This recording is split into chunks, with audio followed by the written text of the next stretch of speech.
दोस्तों कैसे हैं आप। दोस्तों आज की इस वीडियो में संस्कृत विषय के महत्वपूर्ण प्रश्न रखे गए हैं। यह मॉडल पेपर सीटेट जुलाई 2024 के लिए है। इस मॉडल पेपर में संस्कृत के एनसीईआरटी तथा शिक्षण स्वरूप को अपनाया गया है। इसमें कुछ प्रश्न गद्यांश के हैं तथा कुछ प्रश्न शिक्षण के हैं। इन प्रश्नों को इस तरह से सजाया गया है जैसे आपका संस्कृत का प्रश्न पत्र आता है, सेम वैसे ही प्रश्नों को जो लेवल है प्रश्नों का वो रखा गया है। सीटेट में संस्कृत विषय एक महत्वपूर्ण स्थान रखता है, अतः इसकी तैयारी काफ़ी महत्व रखती है।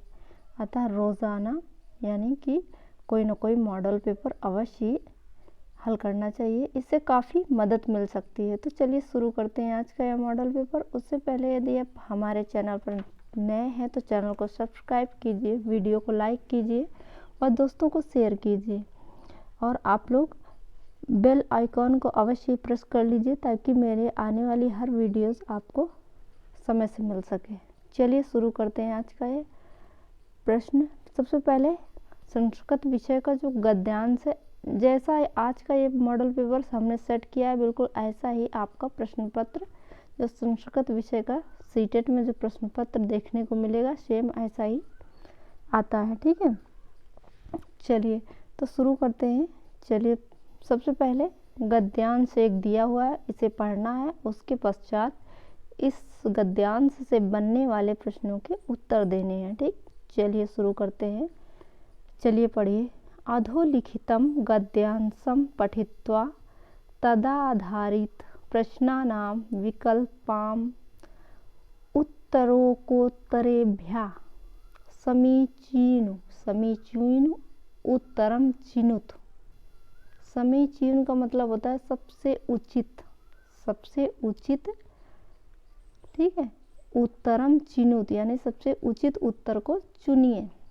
अधोलिखित माने नीचे लिखे हुए गद्यांश को पढ़कर तदा आधारित उस पर आधारित प्रश्नों के विकल्पों में जो सबसे उचित उत्तर हो उसे चुनिए और लिखिए। चलिए चलते हैं प्रश्न, आप देखते हैं गद्यांश को पढ़ते हैं। ठीक है, चलिए। व्याकरण संबंधित दोषादि दोष रहित यानी व्याकरण से संबंधित दोषों से रहित, व्याकरण संबंधित दोषों से रहित व्यवस्थित क्रियाकारक विभाग समन्विताया यानी व्यवस्थित क्रियाकारक विभाग से समन्वित यानी से युक्त। ठीक है, भाषा सा संस्कृत भाषेति कथ्यते, ऐसी भाषा संस्कृत भाषा कहलाती है जो व्याकरण संबंधी दोषों से रहित हो, व्यवस्थित क्रियाकारक समन्वित विभाग हो। और ऐसी भाषा कौन सी भाषा कहलाती है? संस्कृत भाषा कहलाती है। इयं माने यह ही भाषा सर्वदोष शून्य अस्ति, यही भाषा सभी दोषों से शून्य है। यह भाषा सभी दोषों से शून्य है।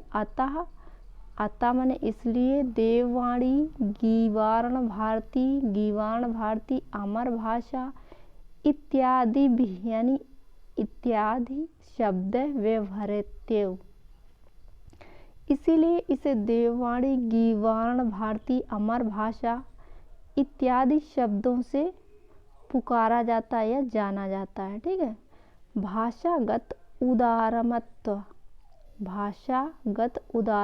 उदारमत्व क्या बोलेंगे? उदारमत्व मार्दम मनोज्ञतम चास्या वैशिष्टम यानी भाषा, इस भाषा में उदारता है, मनोभावों को जानने या समझने की विशिष्टता पाई जाती है। अगला वाक्य देखिए। श्रेयम संस्कृत भाषा जगतः सर्वासु भाषासु प्राचीनतमा यानी संस्कृत भाषा संसार में सभी भाषाओं में सबसे प्राचीन भाषा है। ठीक है, आगे पढ़िए। सर्वोत्कृष्ट माने सबसे उत्कृष्ट, साहित्य संयुक्ता च वर्तते यानी कि सबसे उत्कृष्ट साहित्य संस्कृत का ही है। सबसे उत्कृष्ट साहित्य किसका है? संस्कृत भाषा का है। अनंत अनंत अनंत वर्षेश यानी अनंत वर्षों से, व्यपगत व्यापी यानी अनंत वर्षों से इस भाषा में, इस अनंत वर्षों से इस भाषा का माधुर्यम यानी जो मधुरता है भाषा की, उदारत्वम उदारता, नाद्यापि नाद्यापि विकृतम यानी जो भाषा का मधुरता है, उदारता है, वो आज भी विकृत नहीं हुई, इसमें कोई भी विकृति नहीं उत्पन्न हुई है। ठीक है, चलिए। पश्चिमात्य देशीय विचारशीला, पश्चिमी देश विचारशील है यानी वो सोच में है ना, क्योंकि संस्कृत भाषा के जो महत्व है वो आज भी वैसी ही है, इसीलिए वो सोच में है। ठीक है, चलिए अगला देखते हैं। अगला पैराग्राफ देखिएगा। कीलहार्न, मैक्स मूलर, मैकडोनाल्ड, कीथ ये विद्वानों के नाम है। ठीक है, विद्वांसः संस्कृत भाषायाः प्रशंसां कुर्वन्, इन विद्वानों ने संस्कृत भाषा की प्रशंसा की है। सर्वासामान्य भाषाणाम उत्पत्ति अत यो बभू यानी सभी भाषाओं की उत्पत्ति संस्कृत से हुई है। किससे हुई है? संस्कृत से। पुरा सर्वे, पुरा माने प्राचीन, सर्वे माने सभी, जनाः माने लोग। चलिए, संस्कृत भाषाएं भाषांत यानी प्राचीन काल में सभी जन, सभी लोग संस्कृत भाषा बोलते थे, सभी लोग संस्कृत भाषा बोलते थे। अतः माने इसलिए, सर्वम अपि सभी, प्राक्तनम साहित्यम संस्कृत भाषा में उपलब्धते, अतः सभी प्राक्तनम सभी साहित्य संस्कृत भाषा में उपलब्धते। जो पुराने ज़माने यानी प्राचीन साहित्य इसीलिए संस्कृत भाषा में उपलब्ध है। जो प्राचीन साहित्य वो किस भाषा में है? संस्कृत भाषा में उपलब्ध है। सर्वे प्राचीन ग्रंथा, सभी प्राचीन ग्रंथ, चत्वारो वेदांश, सभी प्राचीन ग्रंथ, चारों वेद, संस्कृत भाषाया मेव यानी भाषाम यो शांति, भाषाम यानी भाषा में ही हैं। चारों वेद संस्कृत भाषा में ही हैं। वेदों में मानव कर्तव्यो शक्यम निर्धारणम अस्ति, वेदों में मानव कर्तव्यों का निर्वाह करने का जो निर्धारण यानी मानव कर्तव्यों को किस तरह से निर्वाह करना है, ये इसका निर्धारण कौन करता है? वेदों में दिया गया है कि मानव कर्तव्यों को किस तरह से निर्वाह करना है ना। ततो वेदानां व्याख्यान भूता ब्राह्मण ग्रंथा वर्तन्ते, यानी उन वेदों की व्याख्या करने के लिए ब्राह्मण ग्रंथ है। कौन है? ब्राह्मण ग्रंथ। या इस तरह से कह सकते हैं, वेदों की व्याख्या कौन करता है? ब्राह्मण ग्रंथ करता है। कौन? ब्राह्मण ग्रंथ।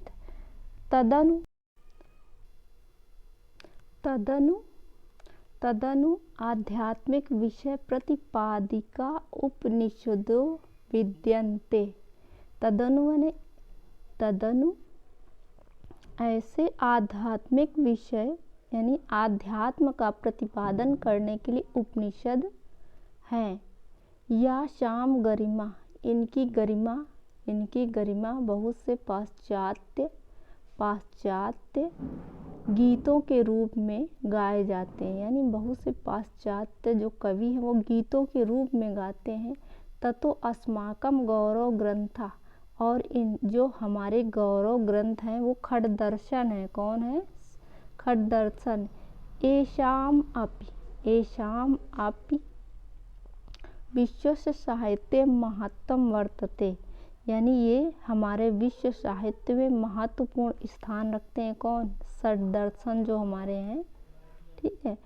तथा स्रोत सूत्राणाम, यानी स्रोत सूत्र, ये स्रोत सूत्र और ग्रह सूत्र वेद व्याख्या नाम भूत। चलिए एक बार इसके अर्थ को फिर समझ लेते हैं। स्रोत सूत्र, ग्राह्य सूत्र वेदों की व्याख्या करने के लिए खड अंगों की गणना की जाती है। वेदों की व्याख्या करने के लिए इन खड दर्शन की गणना की जाती है। महर्षि वाल्मीकि द्वारा, यानी महर्षि वाल्मीकि द्वारा रचित रामायण, महर्षि व्यास रचितस्य महाभारतस्य, महर्षि व्यास द्वारा रचित महाभारत निर्माण पूर्व घटनाओं, यानी निर्माण पूर्व घटनाओं, क्या कह रहा है कि महर्षि व्यास द्वारा रचित महाभारत एक अभूतपूर्व रचना है, यानी वर्तते विश्व साहित्य, हमारे विश्व साहित्य में एक अभूतपूर्व घटना है। क्या?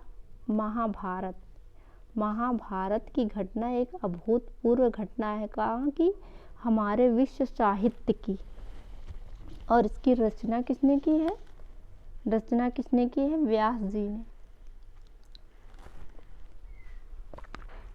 किसने की है महाभारत की रचना? महर्षि व्यास ने। तत्र दुर्लभस्य कवित्वस्य, यानी तत्र माने वहाँ, दुर्लभ कवि नैसर्गिक सौंदर्यस्य आत्मज्ञान की नीति शास्त्रस्य च दर्शनम जायते, यानी वहाँ पर दुर्लभ कवित्व देखने को मिलता है। नैसर्गिक सुंदरता, आध्यात्मिक ज्ञान देखने को मिलता है। नीति शास्त्र का दर्शन मिलता है। किसमें? महाभारत में। ततो महर्षि, अब यहाँ से कवियों की बात की जा रही है, ठीक है। भाष, अश्वघोष, कालिदास, भवभूति, दंडी, बाण, सुबंधु, हर्ष प्रभृतयो, भर्तहरि, इन महाकाव्यों नाटकारस समायन्ति, यानी ऐसे ही महान नाटककारों की इस संस्कृत साहित्य की ही देन है। येषाम् उदयेन न केवलं मानव आर्यावर्त, क्या कह रहा है कि येषाम् उदयेन न केवलम आर्यावर्त, इसका उदय न केवल आर्यावर्त में अपितु सकलम यानी संपूर्ण तत्व, संपूर्ण जगत, संपूर्ण संसार में इसका उदय, किसका? संस्कृत भाषा का। येषाम् उदयेन न केवलम आर्यावर्त, इस संस्कृत भाषा का उदय न केवल आर्यावर्त में बल्कि सकल संसार को धन्य करने के लिए हुआ है। कवि वारणा में तेषां वर्णने विद्वांसा अपि न क्षमा। फिर कवि वर्णन में विद्वान जो वर्णन करने की जो उनकी क्षमता होती है, भला वो कहाँ क्षमाशील होने वाले हैं। विद्वान भला कहाँ क्षमाशील होने वाले हैं। उनके अंदर जो वर्णन करने की जो क्षमता पाई जाती है, वो तो पूर्णतया साहित्य में अपने वर्णन क्षमता को उतार देते हैं। चलिए आगे देखते हैं। न क्षमा, ठीक है, यानी विद्वान लोग कहाँ क्षमाशील होने वाले हैं, यानी अपनी वर्णन क्षमता को लेकर।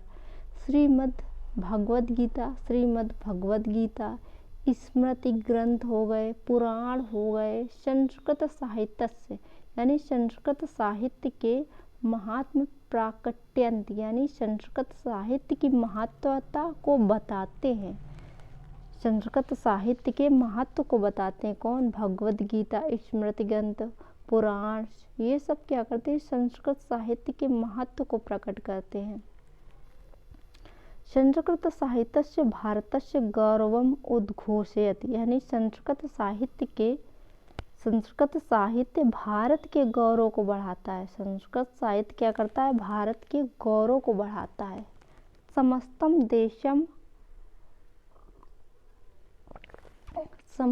देशम च एकता सूत्रे बंधनाति तत्, ये समस्त देश को एक एकता सूत्र में बांधता है कौन? संस्कृत साहित्य। अस्य साहित्यस्य प्रचारः, यानी इस साहित्य के प्रचार प्रसारस्य नितांतम लाभ प्रत्यय, यानी ऐसे साहित्य का प्रचार एवं प्रसार अत्यंत ही लाभदायक है, ठीक है। चलिए अब चलते हैं इसके कुछ गद्यांश जो इसमें प्रश्न दिए गए उनको देख लेते हैं, ठीक है। चलिए पढ़िए प्रश्न। वेदा नाम व्याख्यान भूता ग्रंथा के सन्ति, यानी वेदों की व्याख्या के लिए किसका निर्माण किया गया या किसकी रचना की गई है? बताइए। व्याकरण ग्रंथा, ब्राह्मण ग्रंथा, श्रौत सूत्राणि, खट दर्शनानि, इसका सही क्या हो जाएगा बताइए। तो इस गद्यांश के अनुसार वेदों की व्याख्या करने के लिए ब्राह्मण ग्रंथ का निर्माण किया गया है। ब्राह्मण ग्रंथ का निर्माण, ठीक है। चलिए अगला प्रश्न देखते हैं। प्रश्न नंबर 2 देखिए। मानव कर्तव्यो निर्धारणम कुत्र वर्तते, मानव कर्तव्यों का निर्धारण करने के लिए किसकी उत्पत्ति की गई है? ठीक है, यानी मानव कर्तव्यों का निर्धारण कौन करता है, किसका निर्माण किया गया है जो मानव कर्तव्यों के बारे में बताता है? बताइए। उपनिषदस्तु रामायणे गीतायाम या वेदेशु, तो जो मानव कर्तव्यों के बारे में बताया गया है वो कौन है? वेद है। वेदों में मानव कर्तव्य के बारे में पूरी जानकारी दी गई, ठीक है। चलिए प्रश्न नंबर 3 देखिए। नीति शास्त्र के च दर्शनम जायते, नीति शास्त्र में दर्शन होता है। इत्यत्र दर्शनम इत्यस्य व्युत्पत्ति अस्ति, यानी कि इसमें जो दर्शनम शब्द है इसकी उत्पत्ति, यानी ये किस तरह से निर्मित हुआ है, दर्शनम शब्द किस तरह से बना है ये पूछ रहा है इसकी, ठीक है। इसकी रूपरेखा क्या है चलिए देखते हैं। दृश्य प्लस ल्युट, द्र प्लस ल्युट, पश्च प्लस ल्युट या दृश्य प्लस अणम, बताइए क्या हो जाएगा। तो इसका सही उत्तर क्या हो जाएगा? दर्शनम का। इसमें कौन सा प्रत्यय और कौन सी धातु है? तो इसमें दृश्य धातु है और लुट प्रत्यय है। दृश्य धातु और लुट प्रत्यय है। दृश्य धातु है और लुट प्रत्यय है, ठीक है। लुट प्रत्यय में क्या होता है कि इसमें केवल अन आपको अन मिलेगा, शब्द के अंत में क्या मिलेगा? अन मिलेगा, ठीक है, अन। चलिए ये कैसे बनता है देखते हैं, ठीक है। ये कैसे हो जाता है ये देख लेते हैं। इसमें क्या होता है कि जब हम किसी धातु में लिट प्रत्यय को जोड़ते हैं तो ला और टा गायब हो जाते हैं और बचता क्या है? बचता है केवल यू। क्या बचता है? यू बचता है। और जब हम शब्द के साथ जोड़ते हैं तो ये क्या बन जाता है? ये अन बन जाता है। क्या? अन बन जाता है। अन शेष बचता है, ठीक है, अन बन जाता है। तो प्रश्न देखते हैं। प्रश्न नंबर 4 देखिए। विश्व साहित्य का अभूतपूर्व घटना, यानी विश्व साहित्य में अभूतपूर्व जो घटना घटी थी वो कौन सी? अमेरिकाया अन्वेषणम यानी अमेरिका की खोज। चंद्रयान निर्माणम, चंद्रयान का निर्माण। जो इस गद्यांश में वही ढूंढना है। महाभारतस्य निर्माणम, भारत विभाजनम, तो जो अभूतपूर्व घटना विश्व साहित्य में घटी थी वो महाभारत का निर्माण। ठीक, चलिए अगला प्रश्न देखते हैं। पुरा सर्वे जना, प्राचीन यानी प्राचीन काल में सभी लोग का भाषा भाषन्ते इसमें कौन सी भाषा बोलते थे? लिथुआनी भाषा, संस्कृत भाषा या पर्शियन या लैटिन भाषा? तो कौन सी बोलते थे? संस्कृत भाषा बोलते थे। कौन सी? संस्कृत भाषा। चलिए अगला प्रश्न देखते हैं। प्रश्न नंबर 6 देखिए। एशाम उदयन, एशाम माने इनकी उत्पत्ति, किसकी? संस्कृत भाषा की। ठीक है, उदयन न केवलम आर्यावर्त, यानी इसकी उत्पत्ति न केवल आर्यावर्त में। इत्यत्र आर्यावर्त इति किम निर्दिश्यति, यानी इसमें जो आर्यावर्त शब्द दिया गया यह क्या दर्शाता है? किसके लिए प्रयोग किया गया है? ये किसके लिए प्रयोग किया गया? भारत देश, ईरान देशम, आर्य भाषाम त्रिविष्टपम, किसके लिए किया गया है? तो ये जो आर्यावर्त शब्द है ये भारत के लिए प्रयोग किया गया है, भारत के लिए प्रयोग किया गया है। चलिए अगला प्रश्न देखते हैं। अधोलिखित, अधो अंकितेश यानी नीचे अंकित किए हुए में केन संस्कृत भाषाया प्रशंसा न कृता, जो गद्यांश के अनुसार जो हम लोगों ने पढ़ा अभी उसमें किसने संस्कृत भाषा की प्रशंसा नहीं की है? किसने नहीं की है? कील हॉर्न ये तो थे, है ना, कील हॉर्न ये थे। चर्चिलेन, ये चर्चिल नहीं थे ना, चर्चिल नहीं थे। मैक्स मूलर ये भी थे, कीथ थे ये भी थे, लेकिन चर्चिल नहीं थे ना। तो सही उत्तर क्या हो जाएगा? चर्चिल। चलिए अगला प्रश्न देखते हैं। प्रश्न नंबर 8 देखिए। अभी शिक्षण के कुछ प्रश्न हैं। बहुभाषिक कक्षा अस्ति, बहुभाषिक कक्षा यानी बहुभाषाओं वाली कक्षा है, कौन सी है? शिक्षार्थिना प्रथम भाषां वैविध्येन वदन्ति, शिक्षार्थी प्रथम भाषा के साथ साथ उसको भी अपनाते हैं। शिक्षिकाः शिक्षार्थिनां भाषां जानन्ति, शिक्षार्थिनः अनेकासु भाषासु पाठ्यन्ते। प्रत्येक शिक्षार्थी द्वयाधिक भाषा जानाति, प्रत्येक शिक्षार्थी 2 अधिक यानी 2 से अधिक भाषाएं जानता है। शिक्षार्थिना अनेकासु भाषासु पाठ्यन्ते, शिक्षार्थी अनेक भाषाओं का पठन करेंगे या करते हैं। तो इसमें सही उत्तर क्या हो जाएगा? जो बहुभाषी कक्षा होती है उसमें क्या होता है कि शिक्षार्थी प्रथम भाषा के साथ साथ अन्य भाषाओं का भी ज्ञान प्राप्त करते हैं, अन्य भाषाओं का भी ज्ञान प्राप्त करते हैं। चलिए